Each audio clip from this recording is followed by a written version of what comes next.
It was great. Good afternoon, everyone. I call this meeting of the Tax Committee to order.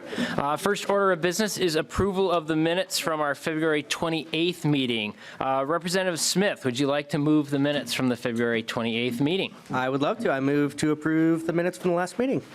Any discussion on the minutes? Hearing none, all those in favor of approving the minutes signify by saying aye. Aye. Opposed? Motion carries. The minutes are approved. Next, we are going to bring back up the House File 1938 that we heard yesterday. So the chair moves that House File 1938 as amended be laid over for possible inclusion in the omnibus tax bill. So, members, we're going to wrap up some of the public testimony that we didn't quite finish yesterday. And we've got about 4 or 5 folks left on the list. And then at that point, Commissioner Marquardt will come back up. We'll have plenty of time for member discussion. So please, hold any questions related to the bill and its substance until that time. And first up on our list of public testifiers, we have Bradley Peterson, and on deck is Ryan Hamilton. Mr. Peterson, welcome to the committee. Please state your name and organization for the record and proceed with your testimony. Thank you, Mr. Chair. My name is Bradley Peterson, here today on behalf of the Coalition of Greater Minnesota Cities. And as always, it's a great day to talk about our highest priority, local government aid. As you know, LGA helps cities across the state, and particularly in Greater Minnesota, provide high-quality public services and infrastructure that our residents and businesses rely on and expect. Just as inflation has put pressure on individuals and families, it has also increased the cost of everything that a city does. Through increased salary and benefit costs, gas for city vehicles, and material costs for maintenance and upkeep of city infrastructure. At the same time, LGA has receded as a share of the state's budget. I think Mr. Jessen mentioned the stat yesterday of it used to be 4% of the state's general fund budget in the early 2000s, and it's now hovering above 2%. The other side of that equation is the growth in the state budget.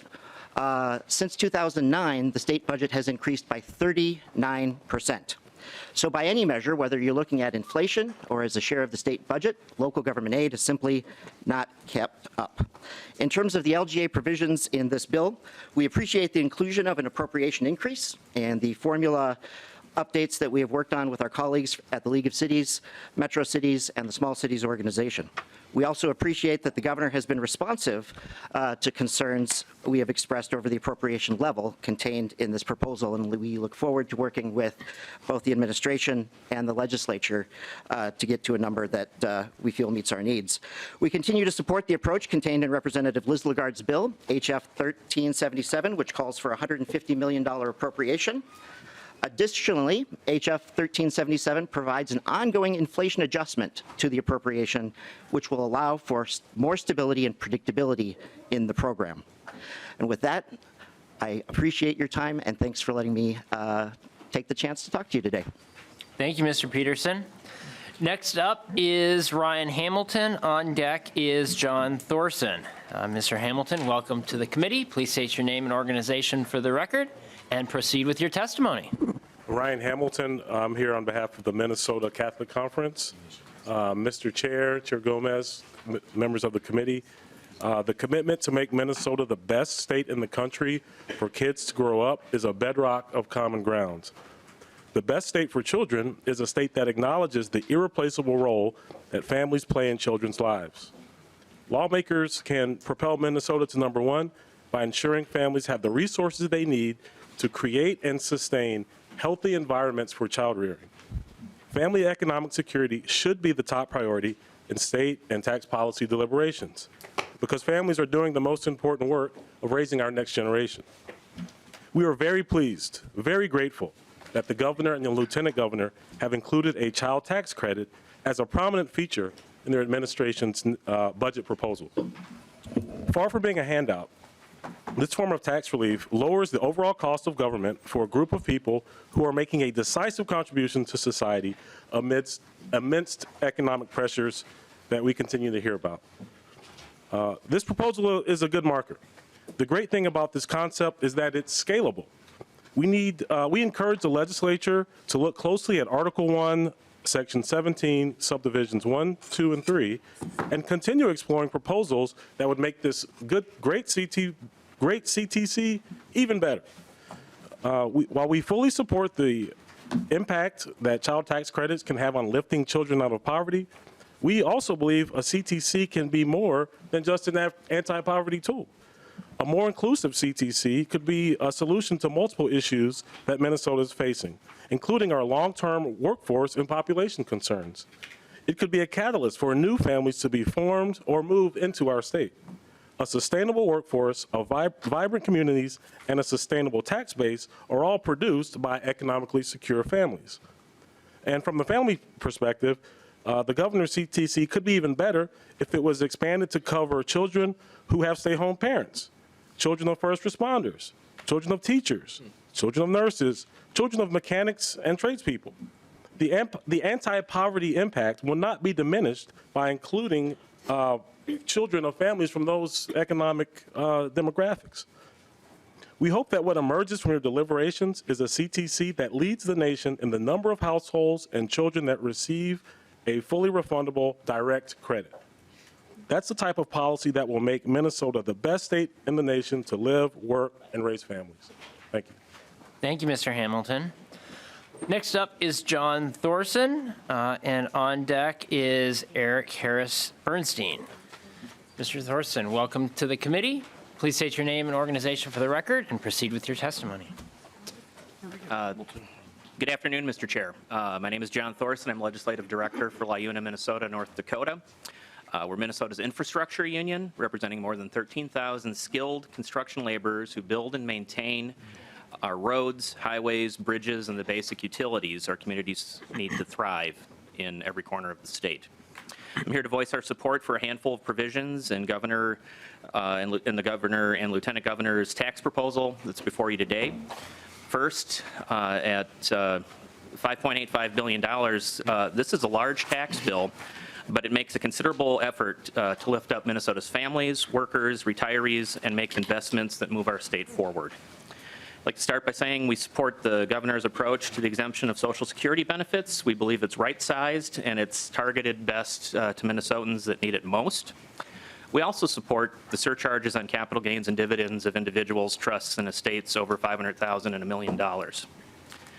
We thank the administration for including $30 million increases to both local government aid and county program aid and the public safety funding included in this bill.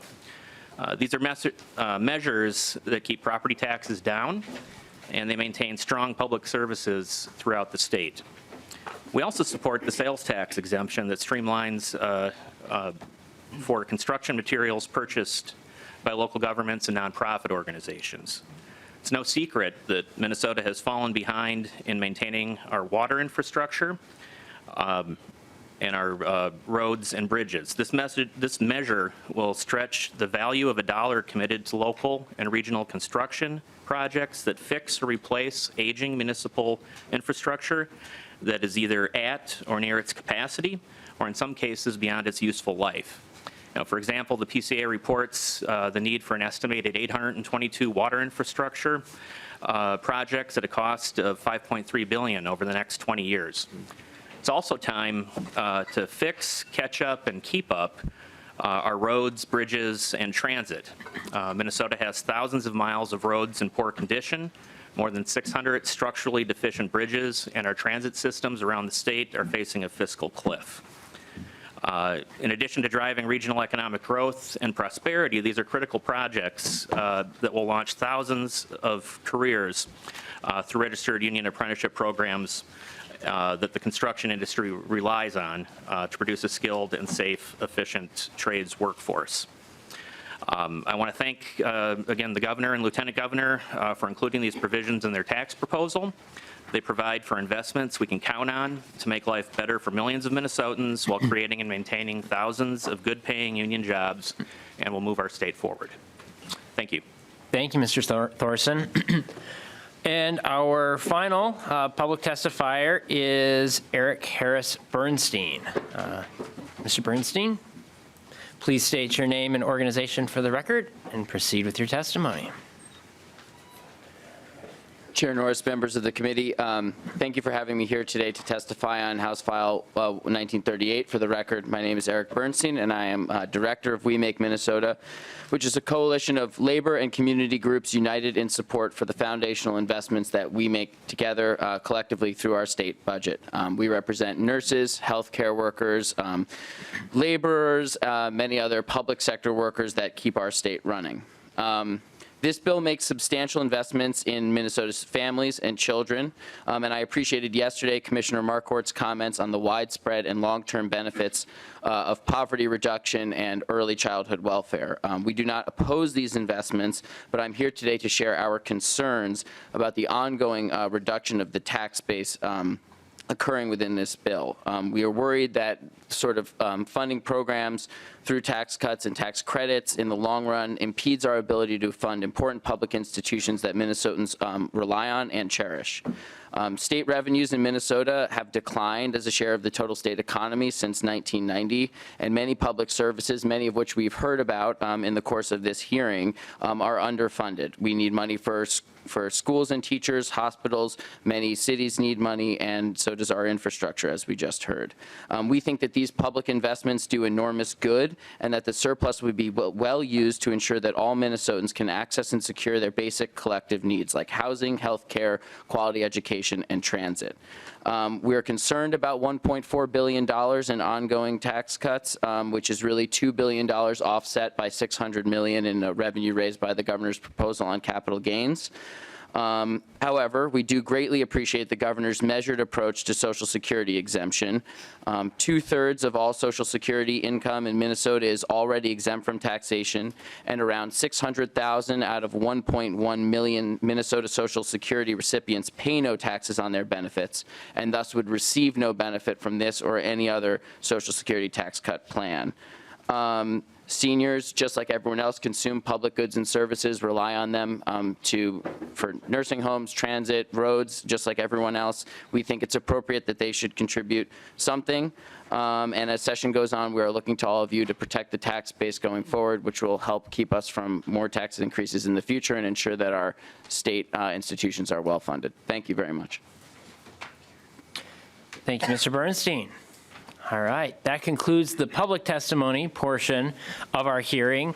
At this point, yep. Thank you, Mr. Chair. Just it's customary sometimes to at least offer an opportunity for folks that maybe didn't pre-register to the crowd.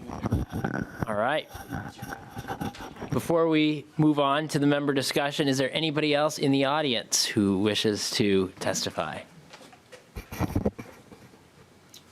All right, seeing none, we will move on then to member discussion. I'm going to invite Commissioner Marquardt back up to the testifiers table to be available for questions, and we'll open it up to members for questions or discussion.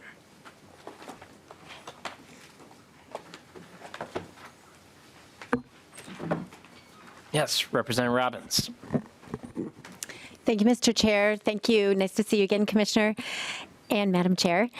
I apologize because I'm going to have to run out to another hearing in a minute. So I just wanted to ask, one of the concerns I have is that the tax increase, the payroll tax for family medical leave does not seem to be in the governor's proposal. Will you plan to add that as an amendment, or when will, I realize there isn't a fiscal note on that bill yet, so maybe that's why you're holding off, but I would love to know, how that's going to get incorporated into this final tax bill. Commissioner Marquardt. Thank you very much, Mr. Chair. And for the record, my name is Paul Marquardt, Revenue Commissioner, and thank you, Representative Robbins. So that's kind of a jurisdictional question. So it would relate to something like unemployment insurance, where you have a certain cost going in. So typically, I don't know if that would ever be under the jurisdiction of the tax committee. I understand what's happening there, but in the past, and if it is, it hasn't come forward yet, but I think it would be treated somewhat like I said, unemployment insurance and some of these other types that are not under the realm of the tax committee. Chair Gomez. Thank you, Mr. Chair and Representative Robbins. Just, obviously, sort of the House or the DFL House is moving that bill also, and then the governor has their approach. So I just wanted to mention to you that because of the way, so there's sort of like, I think because it's a payroll tax, and we have sort of traditionally in taxes not heard like UI bills, and paid family medical leave is making, I don't know how many stops, a lot of stops in a lot of committees, right? So by the end of it, most members will have had a crack at it or will have had the chance to look into it more closely. And we have had a conversation, and so far I waived bringing it to taxes because of sort of the way that traditionally in the House, at least as long as I've been here, is like we haven't heard those payroll tax UI bills. So I also don't have an intention to move those provisions from paid family medical leave into the omnibus tax bill, but sort of to let it do its own thing as a standalone, but just FYI. Representative Robbins.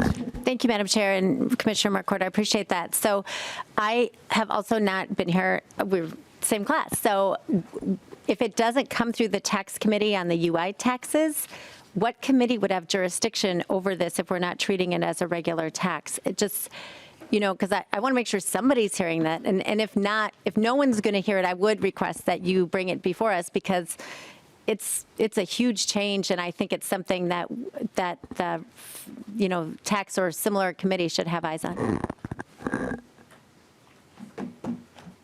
Oops, sorry. Representative Koznick.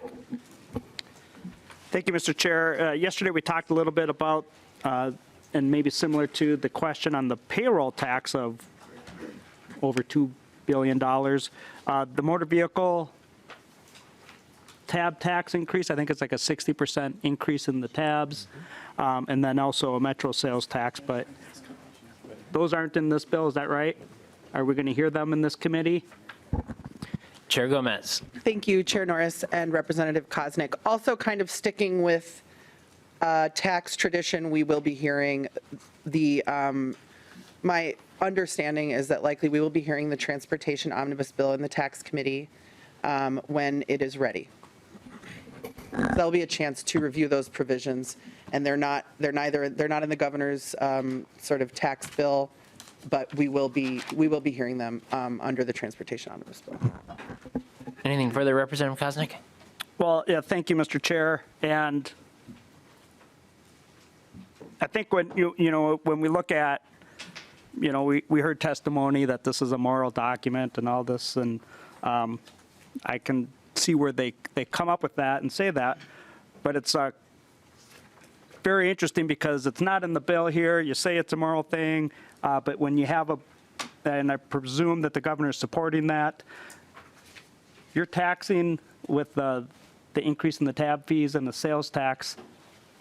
You're doing the opposite of what you're claiming you're doing. You're hurting the lowest income Minnesotans by adding those taxes to them, and it's a pretty hard pill to swallow overall, but it's disappointing that those ideas continue to be floated when we have nearly $20 billion surplus, and then, factor out some of the inflation that we passed that bill, but there shouldn't be any tax increases even proposed with such a historic surplus, and we're just taking money from some to give to others, it seems like. But those particular taxes, the motor vehicle tab fees and the sales tax, are hurting the people that you purport to want to be helping, our lower income Minnesotans the most. Anything further, Chair Gomez? Thank you, Mr. Chair and Representative Koznick, and we'll be looking forward to having a full conversation about our hypocrisy on that particular issue when we hear the transportation omnibus bill. Can't wait. Thank you, Mr. Chair. Mr. Chair, maybe Representative Koznick. maybe the committee chair would like to talk about the gas tax increase too, as long as we're having fun with that. Please, no. Thank you. Representative Swedzinski. Thank you, Mr. Chair. And just making another question for Commissioner Marquardt, kind of just looking at kind of as tails and temporary spending, and if you look out into the future of 4 or 5 years or 6 or 8 years, the tax increases versus the permanent tax relief or redistribution or whatever you'd like to call it, will this be a net gain to the state, or will people actually pay less in total over time because of this bill? Commissioner Marquardt. So, Mr. Chair and Representative Swazinski, so just the net ongoing funding in the governor's tax bill is about tax cuts is about 1.4 billion. So I mean, you have the 600 and some million in increase on the capital gains, but the overall ongoing cuts are over $2 billion. So the net is about $1.4 billion net tax cut in the bill. So. Representative Swazinski. Just the portions that are in this bill, not the other. I mean, if you're looking at, so I understand what has the potential in this bill as it sits alone, but, as you combine all things together, if we just want to take one snapshot of the pie, that may be the case. And, I think it is, a big question.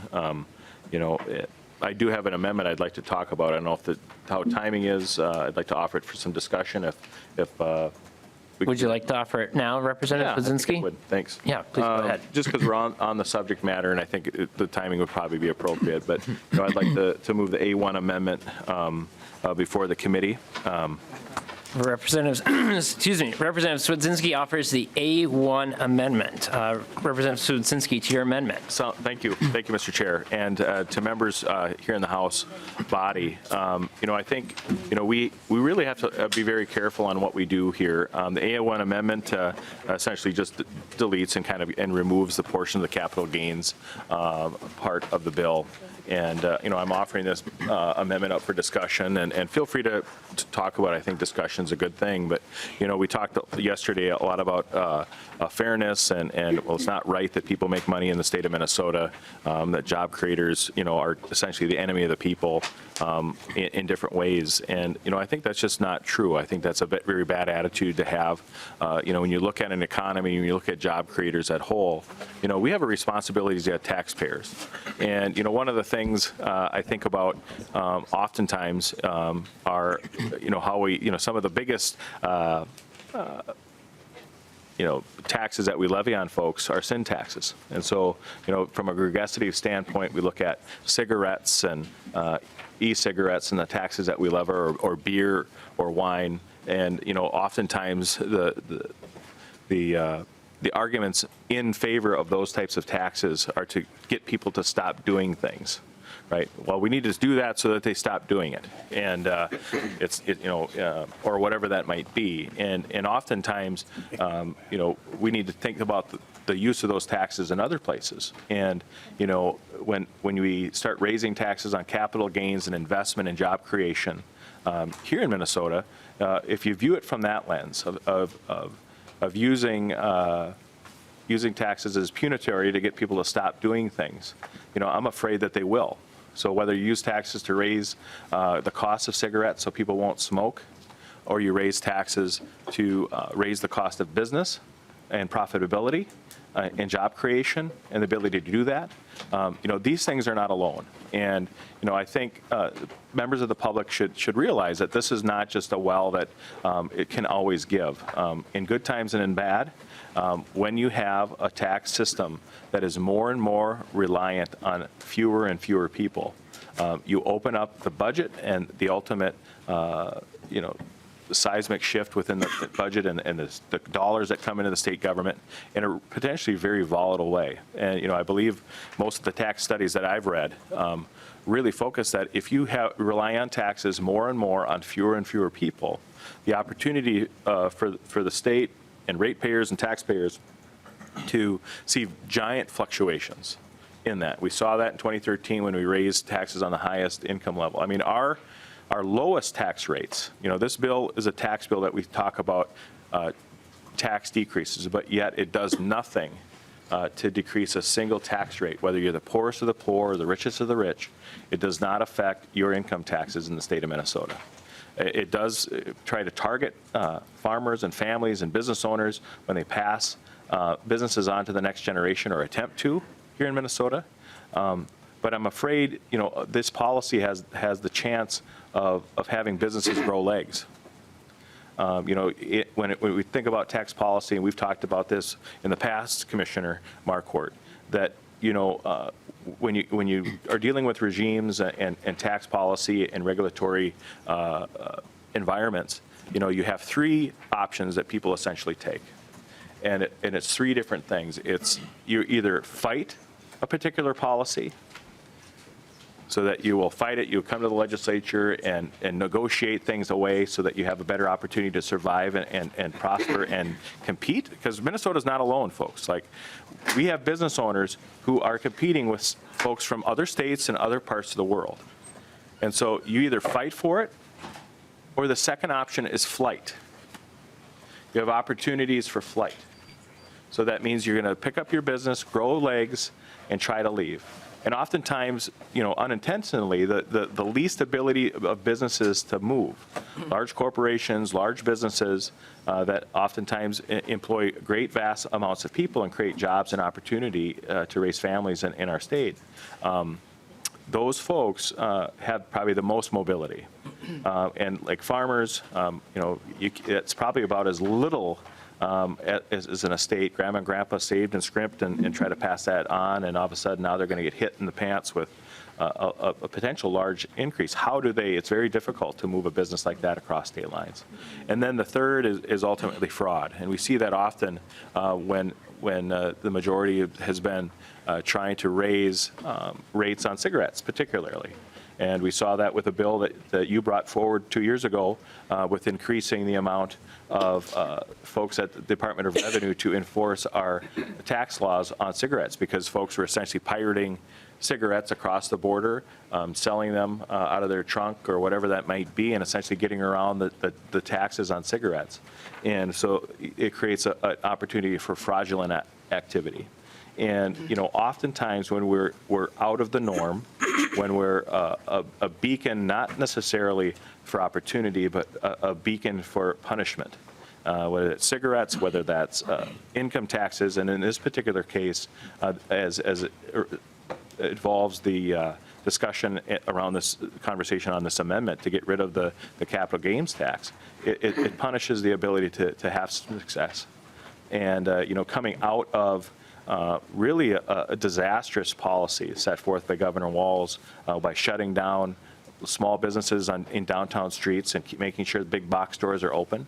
There has not been any relief for those folks. There hasn't been anything, hey, you know what, we closed you down for a few months, your small little business, and allowed cars to just drive right past you so they could go to the big box store. There hasn't been any. Where are those things? And I haven't seen them. I would have thought that maybe Governor Walz, with his huge surplus, would have decided, hey, I did those folks wrong. I did them dirty, and I need to make up for that. And I'm disappointed not to see that in this bill. And this amendment, I think, at least touches on the fact that, there is still some unmended sores on businesses and opportunities that they've had. And regardless, that's who creates jobs, small business owners. They don't just take this capital gain that they did when they sold it. And, at least I would understand if it was a business that capital gains year after year after year had a same profit margin, and you felt. But often what this also does is if you have a one-time sale because of a death in the family, that you're going to capitalize on that and say, you know what, hey, there's not a carve out, and I've always said in a tax like this, there should be a 1 or 2 time lifetime exemption for families that says, hey, if this is a one-time event where you're selling a major asset within the family so that it can get to the next generation, that family should be completely and utterly exempt. But if this is a business that's operating day after day after day and having huge profits, that's different. But no, we don't. We don't exempt those people. And I offered the A1 up for some discussion, and appreciate some thoughts. So thank you. Members, we're on discussion of the A1 amendment. First to the author of the bill, Chair Gomez, if you'd like to discuss the amendment. Yeah, thank you. Thank you, Mr. Chair and Representative Swedzinski. I do want to say a few things. actually, I'm kind of, if anybody was in the Ways and Means, the Finance Committee this morning, we discussed sort of our overall financial picture. And, one of the things that I think is really important for us to realize is like where our surplus mostly comes from. And we saw it when we were doing our introductions in this committee. If you'll recall, there were 2 slides when we were talking about revenue collection. And one was about corporate collections over the course of, I can't remember how many years it was. And then there was an individual income tax collections slide. And if you looked from 19 to 21, there's just this giant increase. It's like this, right? And so what that tells us is that during the pandemic, when tens of thousands, hundreds of thousands of Minnesotans were out of work, when our frontline medical workers were, working long hours, sometimes without PPP, taking care of people, making sure that the ill had care, when there were workers in the food system making sure that people got fed, when there was so much suffering in so many communities across this state during that time, during those 2 to 3 years, the biggest corporations were making out like bandits. They had unprecedented increases in corporate profits during the pandemic. The other thing is the increase in individual income collections. And during that time, from 19 to 21, wages, people talk about, oh, it's the inflationary or wage inflation. Well, wages from 19 to 21 went up 7.7%. Capital gains during 19 to 21 went up 141.7%. The wealthiest people in this country during the pandemic extracted literally trillions of dollars. They made trillions of dollars in wealth. And so, we collect $14.7 billion in income taxes. And so, look, we're tax policy people. I agree. Capital gains taxes are a volatile source of revenue. That is just a fact, right? Like, look at, we're in accord on that. But to say that in the context of $14.7 billion in collections, a modest $600,000 in capital gain, or in capital gains, or $600 million in capital gains is going to upend the entire system and drive people out of the state is just demonstrably false. That's not how this works. So it's absolutely inaccurate to say that anybody here is. We've never said in this committee people can't make money in Minnesota. That job creators are, quote, the enemy of the people. That is absolutely not what anybody is saying. Nobody is saying that small business owners or farms or anyone really is the enemy of the people. What we are saying is that in this economy, if you have made trillions of dollars as an aggregate of those wealthiest individuals in our country, if you've made trillions of dollars while people in our community were suffering, while we still haven't recovered in some cases, while our education system, for example, talk to a teacher, talk to a school psychologist. We have real needs in our communities. It's not punitive to say that an economy that has richly rewarded the wealthiest and the largest corporations in this country, that we should be able to have some revenue to invest in that public good that created the conditions in which that wealth extraction took place. If you're a corporation that made out like a bandit during the pandemic while people were suffering and dying in our communities, you drove your stuff around on our roads that we paid for. Your workers, they were educated in our schools that the public good pays for, the tax dollars pay for. Resource extraction, job creation, it does not happen in a vacuum. It happens in the context of a society. And taxes are how we pay for public good in a society. So I understand what you're saying. I mean, we have different perspectives on this perhaps, but we have to keep in mind why we have this surplus in front of us. And it's because of that unprecedented wealth that went to CEOs, to big corporations, to wealthy people who were invested individually in the stock market. And who did it not go to? It didn't go to people working in meat processing plants in Minnesota who were working in unsafe conditions, often without PPP, to make sure that people like us, who got to sit at home and be on Zoom and didn't have to go into an office and didn't have to go into our workplace, to make sure that we could still eat and feed our families. Who didn't share in that? Our educators. Who didn't share in that? Our nurses, our certified nursing assistants and our home health care aides, and all the people who are caring for our elderly and our disabled folks in our communities. So, you know, this isn't like it's not like punitive to say that, hey, when you have increased the capital gains 141.7% over 2 years, while things were really hard in our communities, that maybe above $1 million, you can contribute a couple extra percent. Thank you. Continuing discussion of the A1 amendment. Representative Anderson. Thank you, Mr. Chair. I'll talk specifically about this, and I guess I'll start. Representative Swazinski gave sort of 3 ways that you could deal with, the people could deal with the higher capital gains. I'm going to add a 4th, and this is should the governor's, tax increase pass. I think this is something that's going to happen. There are ways to get around some of this. Capital gains are created when things are sold, whether it's a business, whether it's a farm, whether it's stocks, whether it's whatever. But they're a home, your home. It's when things are sold. And that's why I suspect the capital gains did go up 141% in the last 2 years. There were a lot of things sold. There was a lot of, the stock market did very well. People sold their businesses. And I know a lot of people, lots and lots and lots of people who sold and left, and they're gone. They left Minnesota. A lot of people that I know. And I would believe very much that should we have the highest capital gains tax rate in the country, that you're going to see a lot more people walking out the door.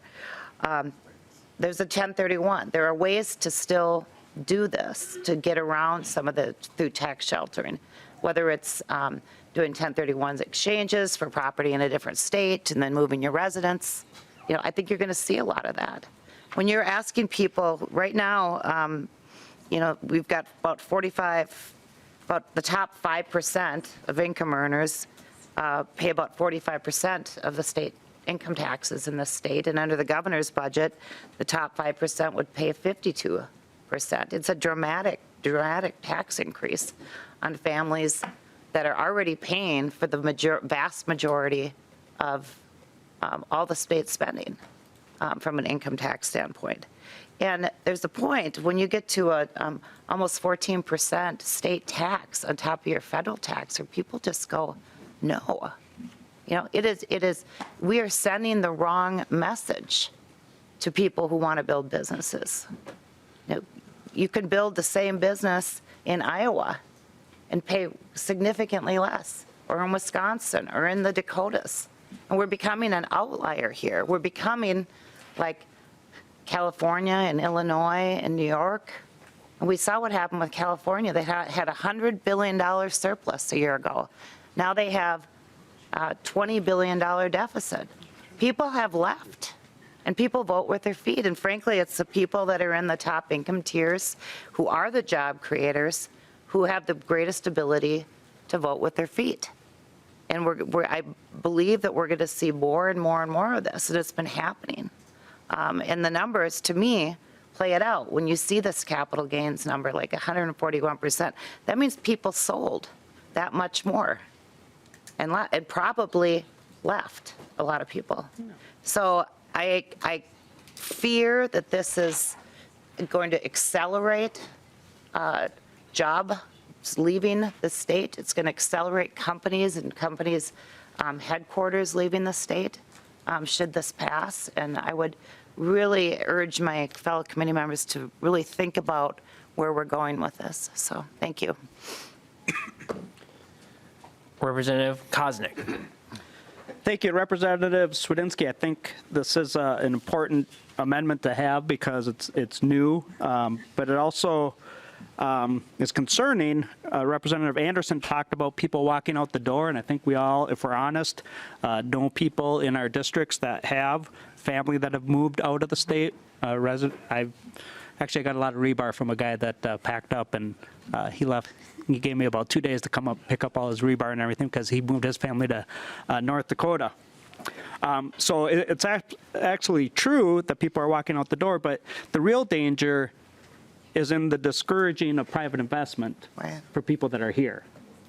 And taking a look at some of the testimony, many of you, in my previous life, I had a real estate license. I still have real estate property. And so I'm looking at the comments submitted to the committee talking about the capital gains from the Realtors Association could significantly and adversely affect the commercial real estate market in Minnesota. Representative Gomez, you and I have been in your district. I've got some constituents, more than one, and one is pretty well to do. The other is working in a chiropractor facility or building that they own, so a variety of income levels there. But we've got people all across the state that are investing in their businesses with commercial real estate. And the proposal to increase capital gains taxes could put Minnesota's commercial real estate market at a competitive disadvantage by discouraging that private investment. And I'm reading that from the Minnesota Realtors, but that's true. I know a teacher friend out in, I'll say Minnetonka. They bought a variety of homes. They had the house they lived in. You're a new homeowner. As it depreciates, you may have the opportunity to borrow against that asset. No hard cash of your own. You borrow against that asset on a line of credit to use to purchase a second home, is what this teacher did. And then as those assets continue to appreciate, he's sacrificing some other spending choices in his life with his family, maybe sacrificing a vacation, purchasing an extra new car, or even a car, a variety of things to make the monthly payments. And he's doing that because he's providing for his family, he and his wife. I actually went to college with the wife and know that the guy is the teacher, but as their properties continued to appreciate, he took more equity out, bought a second and third property, and now he has about 6. And if he was to sell it or got sick, he got skin cancer in the back of his calf. He liked to golf a lot, and but luckily it's under control. But let's say it got worse, and as Representative Studinsky mentioned, a life experience happens, and you have to sell these properties real quick. He's trying to provide for their family, or they are, and now we're taxing them more. He's made business decisions, purchasing decisions, investing decisions that no longer is going to be as attractive to do and to support the communities that he lives in. My constituents that are in your community will be disincentivized to continue to purchase commercial real estate, or in my teacher friend's case, just single-family homes is what he was doing. And so I think we should hit the brakes here and recognize that we are discouraging further private investment within our own state, and that's a problem because people aren't just going to walk out the door. They're going to stop, find other ways to invest or other states to invest in. Representative Joy. Thank you. And Chair Gomez and Commissioner Marquardt, we sit on close to the river in North Dakota, both of us where we live. And we know today, Chair Gomez, you made some comments about trillions of dollars that were made during COVID. And I totally understand where you're saying with that. I do not shop at mass merchandisers. I shop at locals, small businesses. So this capital gains are small businesses. Walmart's, that little bit of money don't affect them, but it affects people like me. When you see the capital gains and we keep attacking higher earners or people like this where we say trillionaires or what it is in Minnesota. We don't have a lot of them, but what we do have is entrepreneurs that start businesses that want to invest in Minnesota. I worked for a C-store chain that, matter of fact, a lot of you that live in St. Paul understand 501 Lafayette Road is now a jail. That was a creamery at one time, started in 1894. It's a convenience store chain. When that was approached to be bought, the owner came and said, we need to find land somewhere else. They want to put a jail there. And I'm like, oh, okay. So we went to Stillwater, beautiful area. Went to Prescott, beautiful areas. We landed that corporate office in Hudson, Wisconsin. The reason why we're in that corporate office ended up in Hudson because of tax reasons. So that's something that concerns me, is when we make decisions and we move forward with stuff like this, we move businesses across and we're like, well, you know, the big merchandisers are always going to be there. They're going to build wherever. But small business and entrepreneurs are moving because, you know, when you hit them with stuff like this, they're like, where do I build my next building? Where do I build my next office? And we're by the North Dakota, Commissioner Marquardt and myself, and I see it, and Moorhead's starting to see some growth, but when we make these decisions, will that stop? I don't want to see that stop. I want to see us grow. But just like that, I mean, I talk about the bordering, but then that's an example of where we could have built in St. Paul, we could have built in Stillwater, and that corporate office ended up in Hudson. So I think this is a good thing Representative Swedinski is offering. And those are just things I think we got to consider when we do that. So thank you. Thank you, Representative Joy. Representative Joachim. Thank you, Mr. Chair, and thank you, Commissioner Marquardt. Thank you, Chair Gomez. You know, I worry too sometimes about us sending the wrong message. And I think the wrong message is you get something for nothing. That's what I worry about. I worry about that we talk about the tax bill in a vacuum, that we, you know, have press conferences and talk about it in a vacuum, and we don't talk about all the other things that we need in our state. Those of you that sit on Ed Finance with us, you've heard all the testimony. You've heard the real needs that are out there. You know that costs money. If we even want to try to tackle the opportunity gap, try to get our school districts money to do their job, indexing the formula to inflation, putting a percentage on that, looking at the cross subsidy, that literally will take up almost all of the structural surplus. You know, I'm concerned about transportation, which is in a deficit spending right now. Those roads that we talk about all our businesses using to move their goods, they're deteriorating. I'm worried about our nursing homes that are taking care of our elderly. I'm worried about the folks that we can't find to take care of our kids. I'm concerned about our small business owners too, especially our small business owners on Main Street. I'm concerned about who's going to educate their families, who's going to educate their workforce, who's going to plow their roads, who's going to prepare the food that they eat, who's going to take care of them when they're sick, who's going to take care of them at the end of their life. Tax dollars are to support a system that takes care of all of us. And our decisions aren't made in a vacuum. It's all connected. And you get what you pay for. And investments we make right now go far, far into the future. And I just want us to also think about all that. And I know I didn't say it as well as Chair Gomez, but I fully have that in my heart. And it's honestly what's keeping me up a lot lately.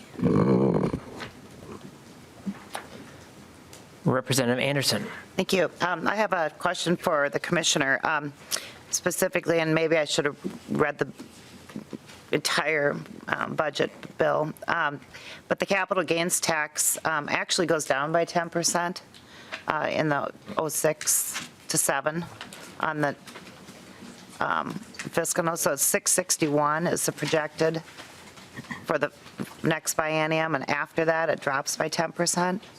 And do you know why? Is that because it's assumed that people are going to leave?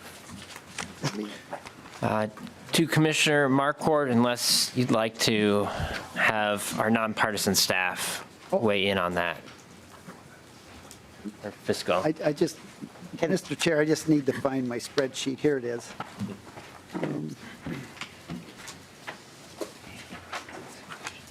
So, and this might be something for fiscal staff, but sometimes in the first biennium, when you first include a change, it catches a half of another fiscal year or calendar year on the filings, and that, because I see the first year is 352, and that's the highest, and that's not uncommon because of the way the fiscal versus calendar year works. And so I think that might be it, but maybe Ms. Templin or Ms. Schill could. Yeah, Ms. Templin. Mr. Chair and Representative Anderson. Yes, the revenue estimate for that provision, it is effective tax year 23, and there is a standard formula that is used to allocate fiscal years, of tax years to fiscal years. So in the first year, the revenue raised is roughly more than one tax year. It's like 1.3 tax years. And so that's why you see that big, that higher bump in the first year. But after the first year, then that bump then does decline. You see in fiscal 25 the full amount that is collected or is estimated to be collected with that proposal for that provision. So in the 24-25 biennium, the first year does reflect more than one tax year. It's about 1.3 tax years when you convert it to a fiscal year. Okay. And you can see in the tails for that provision, it does, the estimated revenue for that provision does increase slightly in fiscal 27. It starts to ramp back up again. And if I've missed anything, Mr. Williams may be able to add further information. Mr. Williams. Chair Norris and Representative Anderson, the only thing I was going to mention is I'm not sure if the Department of Revenue may have be baking in some of MMB's forecast assumptions about capital gains growth in the future. That may be another thing that's driving some of the further out year effects. Okay, thank you. Representative Anderson. Thank you. Representative Koznick. Thank you. I just wanted to point out, I do kind of actually agree with some points of Representative Chair Joachim. The state does need tax revenue to fund certain programs and necessities of state government to help run an organized state. And right now, we're in a $54 billion budget cycle, or maybe slightly less than that. But the problem is that Minnesota currently ranks the 6th highest for personal income tax rate and 2nd highest in corporate income tax rate, and now we're adding a capital gains tax rate on there. And so Minnesotans that are struggling to provide for their families, struggling to keep their businesses afloat and maybe start new businesses, they see where we rank, they might be more profitable and be more successful in a neighboring state or a state that has a lower income tax rates, but that's not even what we're doing here. What we're doing is we have a $17.5 billion surplus, and that even accounts for a $1.5 billion in new inflation on the expenditure side, so really it's like $20 billion-ish. But to make it even more insulting for Minnesotans is that the governor is proposing a $63 billion statewide budget for the next biennium, which is a 25% growth in state government. And so when Minnesota families are trying to figure out how to provide for themselves, make sure that their kids have the best opportunities they can to do what kids like to do. Mine like to play soccer. Another one does track. A whole variety of stuff. Families want to go on vacations, fix up the house, take care of their parents that might need a little help because they're being taxed on their Social Security and their fixed incomes isn't reaching as far as they used to be. They're looking at this whole budget program and saying, why is state government growing at 25%? That's a huge, huge growth in state government. But yet we're asking them to pay higher taxes. We're introducing a new capital gains tax, which is what this amendment's about. But in other parts of the budget, we're increasing sales tax, 160% tax increase on driving your vehicle so you can get to work. Minnesotans are saying this is absurd and it doesn't balance. There's a disconnect. We can continue to provide the services that the state can help with, especially education, taking care of our sick. But a 25% increase and having a historic surplus, but then we're going to add more taxes to it. and grow government at 25%. Minnesotans rightfully should be outraged. There's a disconnect there, and we've got a lot of time before the end of session, and so I hope, I've been around a few cycles here, so I hope we get that number a lot lower. Representative And we can Joachim's, get more money back to Minnesotans. Representative Joachim's name was invoked, so we'll go to Representative Joachim. Thank you, Mr. Chair, and I'll make this quick. One thing I've learned married to math teachers, you can get numbers to say whatever you want them to say. Cost of government per capita has actually gone down in Minnesota over the years. The surplus that we have, most of it's one-time money because we had an influx of Fed money, and we've also had decades of underinvestment in some of our critical infrastructures, including our human infrastructure across the state. And the numbers you really need to look at moving forward is that structural surplus, and that is a whole heck of a lot smaller than $17.5 billion. It's a $5 billion structural surplus in the next 2 bienniums. And a lot of the investments we need to make are going to be ongoing for the future. So we have some tough decisions to make. And I would like to connect the dots for folks instead of having, amplifying a disconnect. We should do more about education. And I'm sure Minnesotans realize the investments we need to make because the ones I'm talking to tell me all the time. They want their kids to have lower class sizes. They want a nursing home attendant for their elderly parent. They want to be able to put food on the table. They want to see property tax cuts. Guess what? Cuts cost cash. So, like I said before, we have some big decisions to make here, but we all need to be very educated about the numbers moving forward. Otherwise, I am too concerned about how we're going to be leaving our future generation behind. Representative Pinto. Thank you, Mr. Chair. When we think about rankings, I think it's really important to remember the point made by the chair and Representative Joachim about stepping back and seeing everything in the big picture. We have some of the best rankings when it comes to the strength of our economy. We have some of the best rankings when it comes to the health and wellness of our residents. One big exception is we also have one of the highest rankings when it comes to, and perhaps the highest ranking when it comes to disparities between Minnesotans of different backgrounds. So we have apparently cracked the code that in fact it turns out that we can have a strong economy and healthy residents. And the only other state to compare to in that, as far as I know, is Massachusetts, another state that tends to be somewhat higher taxing. And guess what? Strong economy and healthy residents. What many of us are trying to do is to address a really key point there, which is how poor our rankings are when it comes to making sure that every Minnesotan shares in those benefits, both the strength of the economy and in health and wellness. But when we think about this, we've got to remember that ours is a state where folks have for a long time made the points that are being made today and have kept on saying, oh, this is going to be bad for our economy, it's going to be bad in various ways. Guess what? It turns out strong economy, one of the strongest in the country, and we also get to take care of each other, and that is the Minnesota way. Let's keep it up. Thanks. Continuing discussion of the A1 amendment, Representative Elkins. Just real quick, I just pulled up the Minnesota Price of Government report for the last 20 years, and in the last report, which shows fiscal 2021, we're currently at a 20-year low in terms of the percentage of state GDP that is being collected in taxes by state and local governments in the state. So we have not been making the investment, and we have not been growing government by leaps and bounds as one would like us to think. We've not been making the investments we need to make.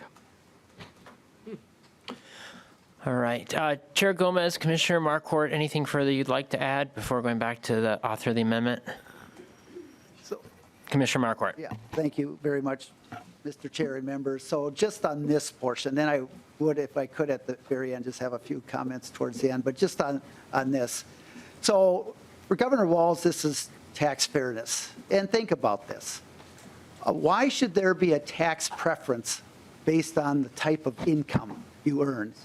And a lot of the rationale for the preferential rate for capital gains is very shaky at best when you look at past history and so forth. But why should someone who's made a paper gain on a sale but making income pay less of a rate, less of a tax rate than a plumber or a police officer or a teacher, a nurse that they earn on their wages? that there's just inherently a real unfairness. And for 3 years, Congress had all the rates the same, actually. So it's not like this hasn't happened. The other thing I would mention is, remember we're talking about someone who's made at least $500,000 on a gain, or $1 million on a gain.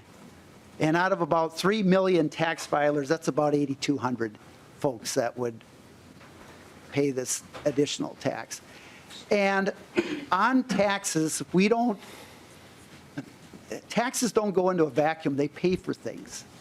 And I'm not going to go into all those, but you heard things that it pays for. And one final thing I would say is, anytime there's kind of been a tax increase, there's always this talk that there's going to be this huge flight.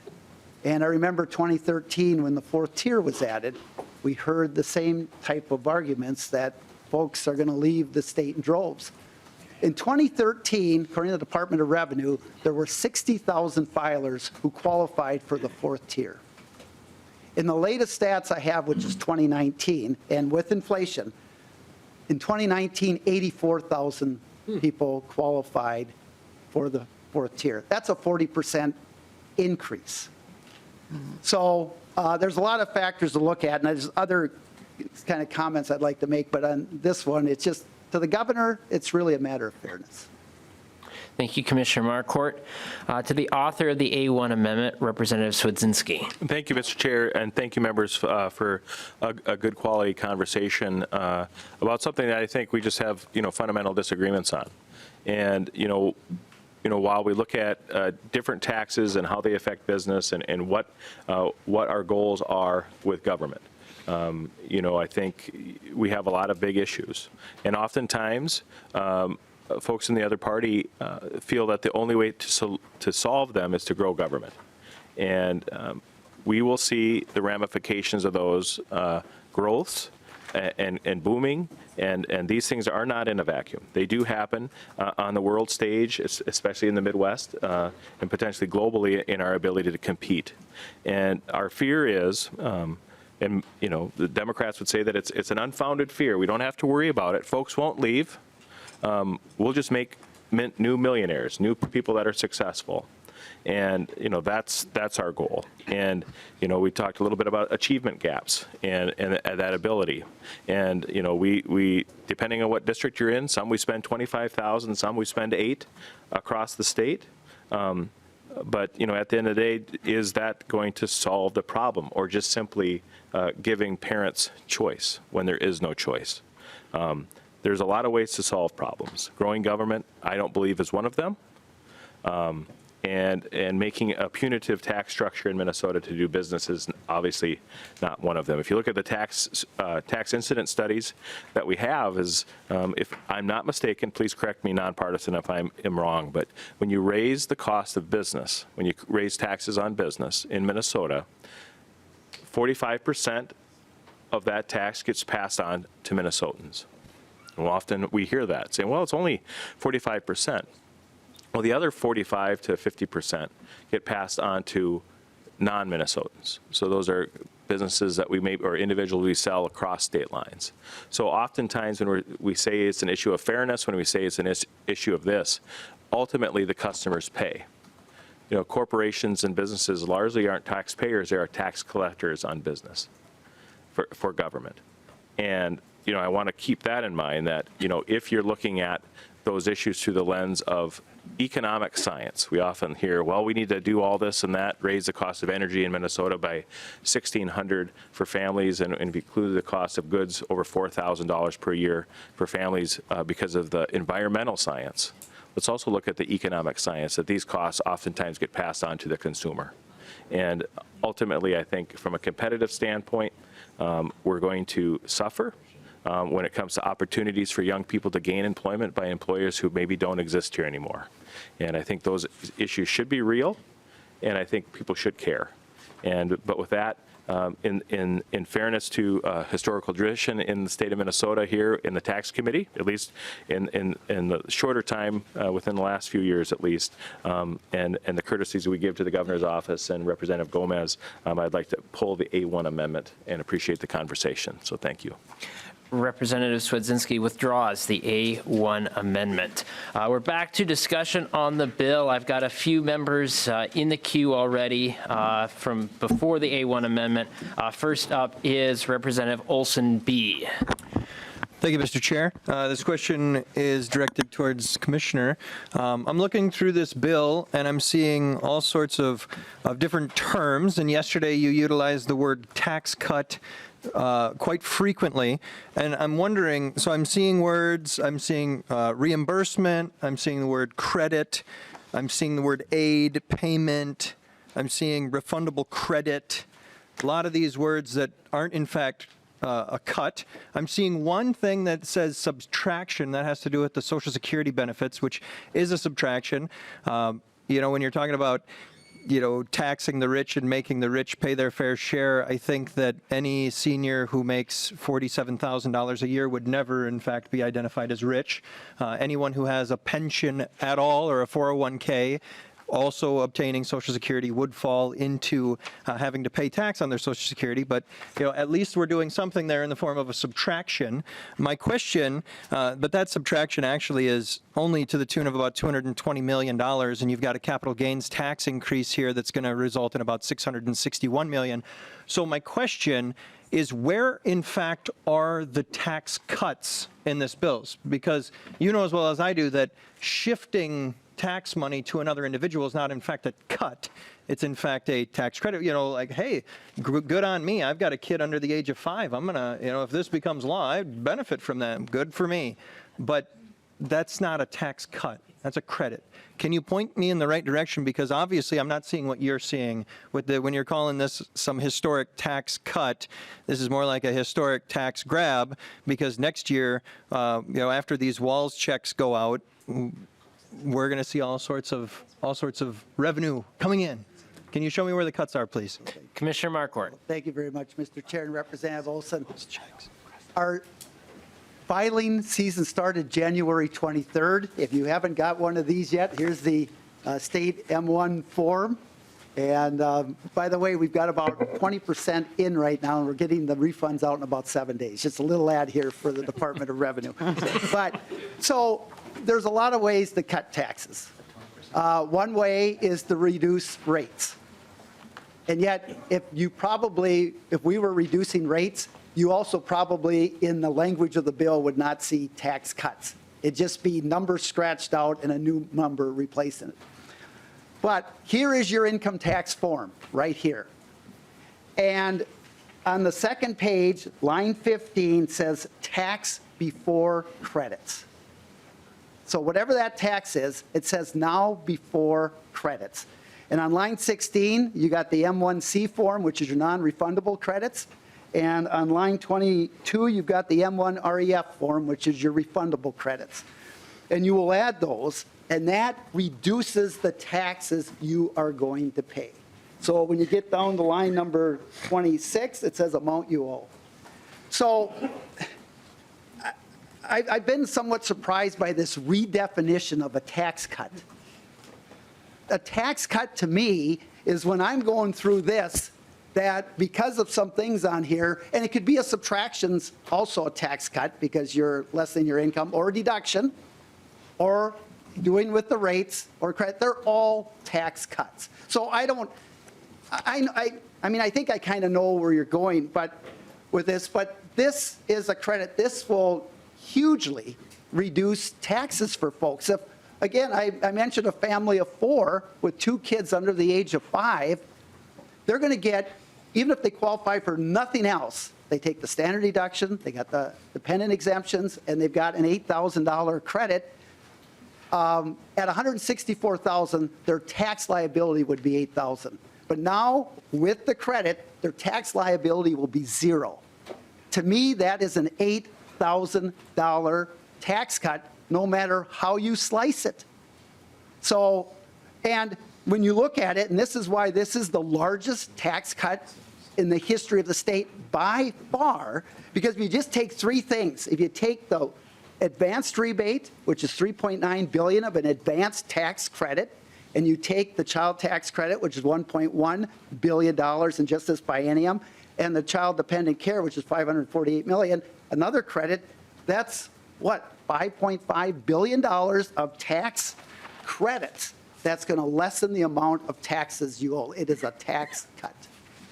So you won't see it in the language because it's under credits. So you won't see the actual word of tax cut, but it's right there to the taxpayer, and they will feel that. Representative Olson. Thank you, Commissioner. I appreciate that. I also would agree with you with the idea that a subtraction would be a tax cut, and I thank you for that. But what this bill is doing is it's picking winners and losers. I would be a winner because I've got children who are under the age of a certain age. My mom, in fact, would be a loser, even though I bring home a little bit more money than my mother does. She'd be the loser in this game that we're trying to play.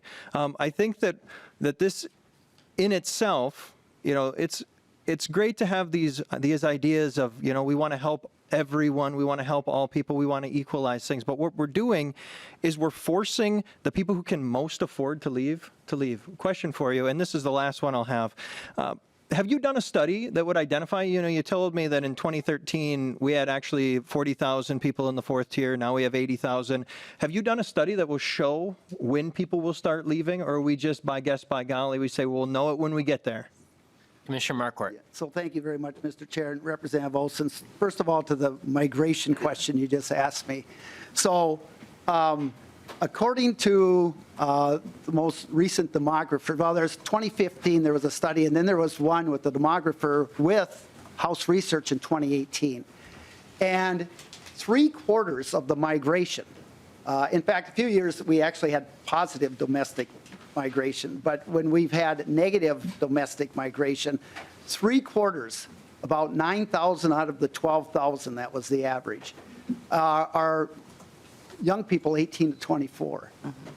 And it's a very small, you hear a lot when on the Social Security where it's 65 to 69, but actually the 18 to 24, that migration is 10 times higher than 65 to 69. So I've got to file this thick on migration. Others who have been on the tax committee know this. I don't have it with me today, but it's very inconclusive. For a while, when Minnesota had, back in the 90s, a higher tax rate, we actually were bringing more people in on domestic migration. And then when the rates were actually lowered is when we started seeing, and there just isn't necessarily, there's a lot of different reasons why people, are taxes part of it? Absolutely. It can play a role. There's no doubt about that. But it isn't to the role that it's sometimes made to be. There's just so many other factors. There's geography, there's weather, there's people's plight. And one study I had on migration, it was people, families in the 30 to 50,000 income range that were moving out. And sometimes those folks might be the ones who are less committed to a community. They might have moved in, now move out, versus a senior who has lived there their whole life and least likely to move. So I will certainly give taxes, certainly can play a part, but it just, there's a lot of different factors on that. And the other thing I would say is, picking winners or losers. The Governor Walz and Lieutenant Flanagan is very committed, and they say they are committed to making this the best state in the country for kids and families. And so does a huge percent of this tax bill, huge percent of the budget go for kids and families? Absolutely. That is a deliberate plan by the governors, because as we talked about yesterday, if you can reduce child poverty or close the achievement gap, all these other benefits to society are huge. So, Representative Olson. Well, thank you, Commissioner, for calling me a winner. I appreciate that with my kids. I think as a social studies teacher, so I could teach economics to 18-year-olds, not to someone your age, Commissioner. You know way more than I do. But there's a fine line. There's a fine line between not taxing enough and taxing too much. And I think that it's very dangerous for us to look at it and say, well, we'll know we've taxed too much when we see the negatives of it. And I think we're treading very closely to that. I would agree that our government needs to function. We have obligations that we need to provide to our constituents, to our citizens, but I fear we are very close to that line where we are taxing too much, and we will in fact see less revenue as a result of that. And we need to be very cognizant and very careful about this. And I know everyone on the other side of the aisle is going to take that to heart too, because you truly care of this state too. You care about everyone in the state, whether they make a lot of money or they make no money at all. The question is, where's that line and how close are we to it? I think we're very close with this. Further discussion, members? Representative Anderson. Oh. You were in the queue from before. I don't know if you still have a question or comment. It was answered before, so thank you. No problem. Representative Swedzinski. Thank you, Mr. Chair, and we just had the A2 amendment, but I think we've kind of discussed the Social Security portions to some extent here in the committee, whether we offer the A2 or not and then withdraw it. I think it is just foundationally, a big issue that we are not doing full Social Security redemption. And, this goes to the same cost. These folks aren't large corporate winners or big money folks. These are just folks that paid Social Security and would like to get their Social Security tax. And it was said yesterday during the debate that, we're just throwing money at these people. Well, at the end of the day, it's their money, folks. Like, these are taxes that have been out of their hands for most of their lives, and they're just simply getting a percentage back over time. And, I would really just like to speak, to the Chair Gomez, and to the Commissioner as well, that, when we look at the unintended consequences, we look at the ability we have a worker shortage. In large parts. Some of it's from the Great Quit and other things, but we have an opportunity to kind of incentivize. We saw that about 4 or 5 years ago when we got rid of the tax on military benefits. And why did we do those things? We did that because those are exceptionally talented people that are used to moving, that have highly mobile lives, that are choosing not to retire here in the state. And we did that because we want to encourage them to be here, invest, give, work as paras in our schools, whatever that might be. And to some extent, folks are leaving because of our tax on Social Security and their ability to do that. I would really just let's not put a black eye on the governor by not including this at the ultimate bill that goes, because I think almost everyone in this room said, hey, yep, I support getting rid of Social Security tax, but I didn't hear a lot of buts. And I think by not including that, we're putting a but in the conversation when quite frankly, there wasn't one during the campaign. And let's just do what's right. Let's get these dollars back into the people who actually paid. The Social Security tax is a tax. You shouldn't pay tax on a tax. And that's what the amendment was about. We'll just save the process. If you want to discuss it, great. But I would just encourage that conversation to happen behind closed doors, wherever this bill gets written, to do that. So, thank you. Members, we've got about 7 minutes left. We've got 2 members in the queue. So I'm going to go to Representative Brand, Representative Anderson, and then we'll go to Commissioner Marquardt for closing comments, Chair Gomez for closing comments. Representative Brand. Thank you, Mr. Chair. This question is either for the commissioner or research, nonpartisan research. Why do we have a tax on Social Security benefits in the first place? Mr. Williams, do you want to step up to the plate on that one?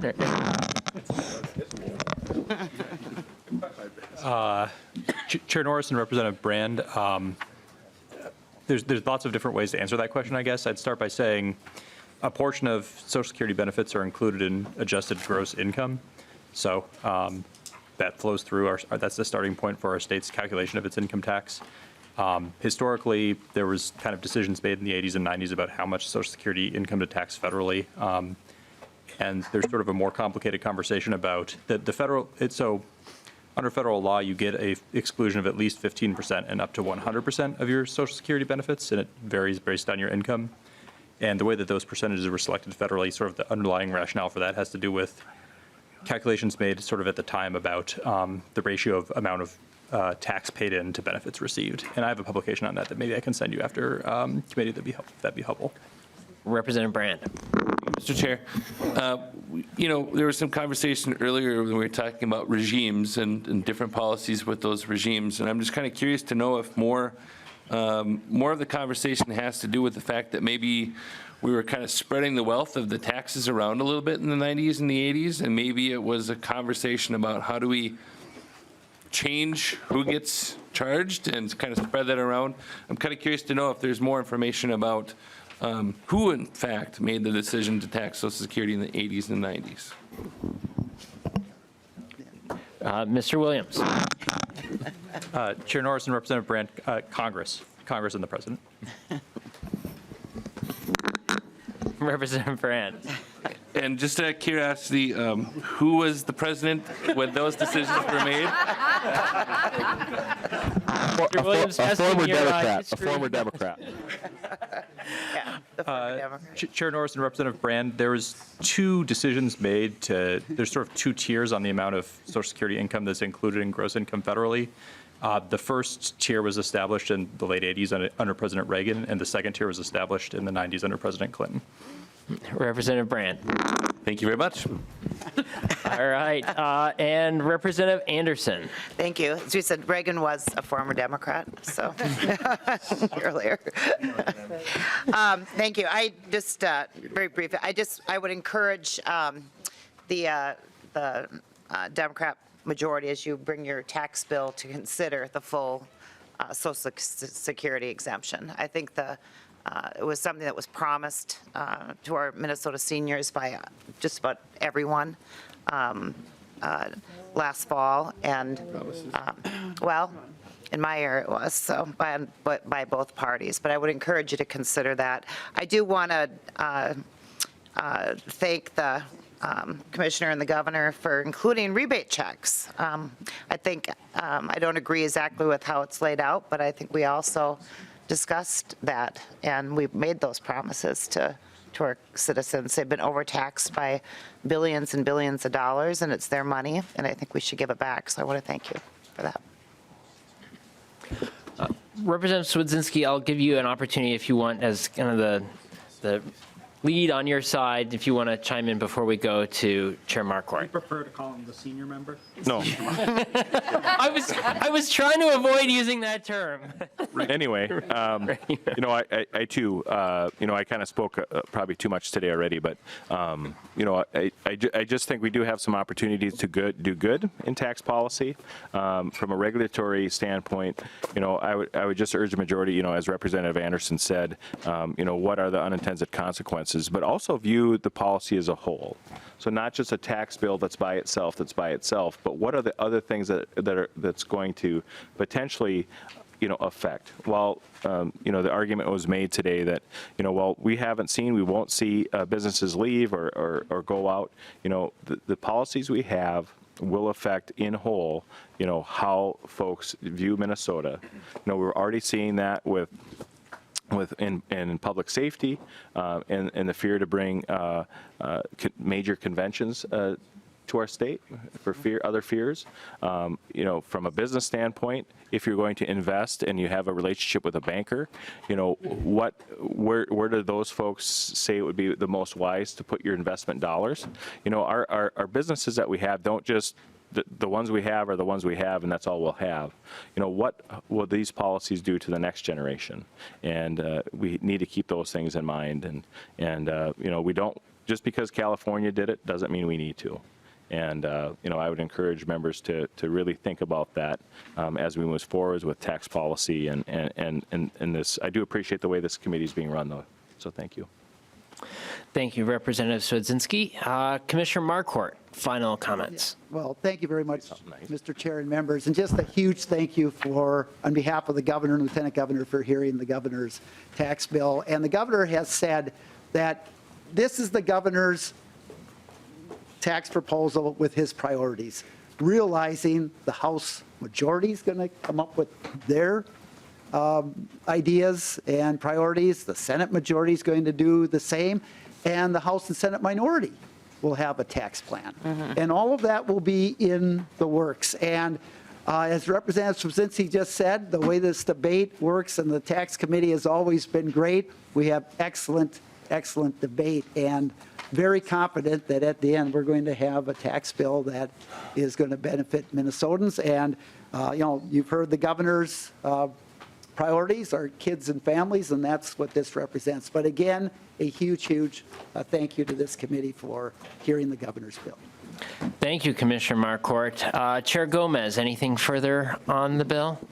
Oh, I just was looking forward to some Commissioner Marquardt deep dives into his personal tax files, and I hope that we'll get more of that in the future. But yeah, just thankful for the good conversation today.